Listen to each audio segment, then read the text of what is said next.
अस्सलाम वालेकुम एवरीवन। उम्मीद करती हूँ कि आप सब लोग खैरियत से होंगे। तो आज हमारा बायोलॉजी का चैप्टर नंबर 5 एंजाइम्स का लास्ट टॉपिक है classification of enzymes.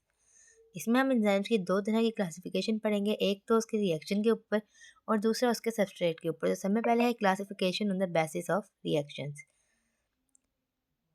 Oxido reductase, यानी कि यहाँ पे जो एंजाइम्स हैं वो ऑक्सीडेशन और रिडक्शन दोनों तरह के ही रिएक्शन परफॉर्म कर रहे होंगे। तो इसको पढ़ते हैं कि वो क्या कह रहा है। These enzymes catalyse the oxidation और reduction of their substrate, they add और रिमूव हाइड्रोजन आइंस और इलेक्ट्रॉन्स फ्रॉम सबस्ट्रेट्स। वही बात की, ये ऑक्सीडेशन और रिडक्शन परफॉर्म कर रहे हैं। For example cytochrome oxidase catalyses the oxidation of cytochrome. ये बात मैं आपको शुरू में बता चुकी हूँ कि एंजाइम की जो पहचान है उसके आखिरी में ASE होता है। आगे दूसरा है हमारे पास ट्रांसफेरेज। द एंजाइम्स, यहाँ देखो ट्रांसफर है, मतलब नाम से ही जाहिर हो रहा है कि यहाँ पे ट्रांसफर होगा। The enzymes of this class catalyse the transfer of a specific functional group, मिसाल के तौर पर मिथाइल, इसाइल, अमाइनो और phosphate from one substrate to another. For example hexokinase transfers phosphate group from ATP to glucose. Hydrolysis, यहाँ पे addition of water होगी जिसकी वजह से ब्रेक डाउन करेंगे।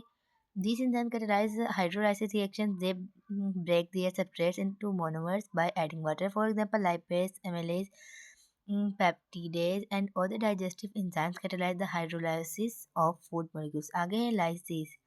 These enzymes catalyze non-hydrolytic addition or removal of group, मिसाल के तौर पर कार्बन डाइऑक्साइड या NH2 etc from substrates ले सकते हैं.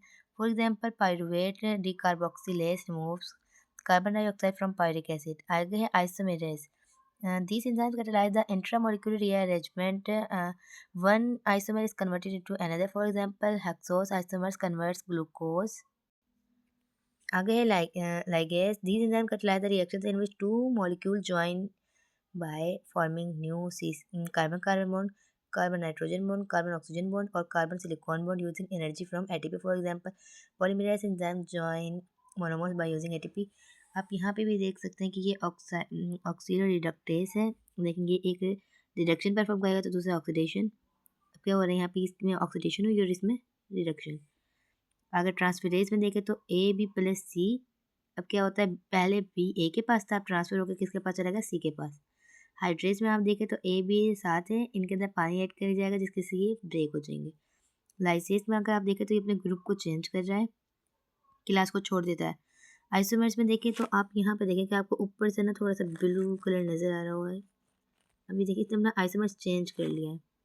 आगे लाइगेज को देखें तो A+B+ATP है। अभी क्या करेंगे कि इसमें से एक फास्फेट ग्रुप निकाल देंगे जिसकी वजह से क्या हो जाएगा, ADP बन जाएगा। तो ये हमारे पास लास्ट टॉपिक है classification on the basis of substrates. अब हम इसकी क्लासिफिकेशन पढ़ेंगे सबस्ट्रेट्स की बुनियाद पर। अब कहते हैं यहाँ पे प्रोटीजेस।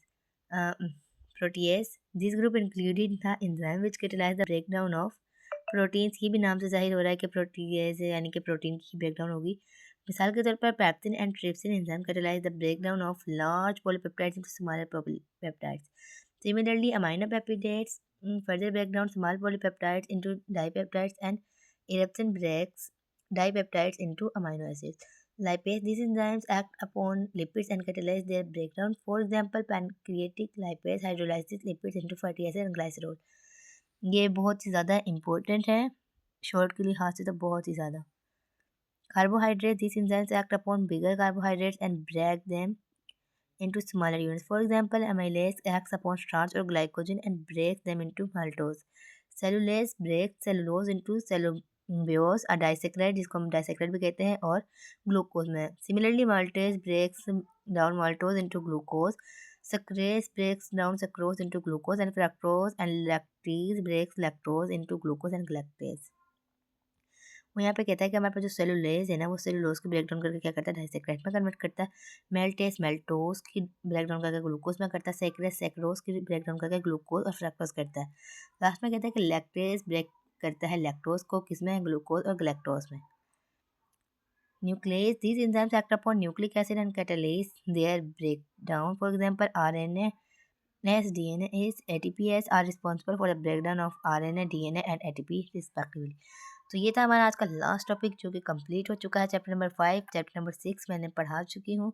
अगर किसी ने देखना हो तो वो जाकर देख सकता है। उम्मीद करती हूँ यहाँ तक आप लोगों को कोई कन्फ्यूजन नहीं होगी। अगर फिर भी कोई बाकी चीज़ है तो कमेंट्स करके पूछ सकते हैं। इंशाल्लाह फिर मिलेंगे नेक्स्ट टॉपिक के साथ। ओके, अल्लाह हाफ़िज़।